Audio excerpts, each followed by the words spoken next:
Bir yetim bola keldilar.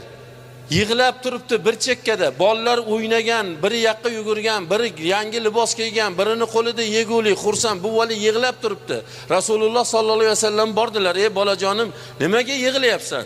Seni kim yig'latdi bolam?" dedilar. "Bobojon, men yetimman" dedi. "Mani otam yo'q.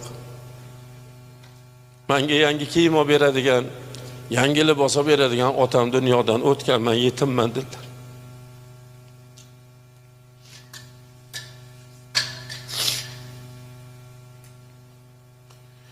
"Ey bolam, Allohning payg'ambari seni otang bo'lishligiga rozimisan?" dedilar. "Fatima seni opang bo'lishligiga rozimisan?" Bu gaplardan u zotni Rasululloh ekanliklarini bilib xursand bo'ldi-yu bola. "Ke bolam" dedilar,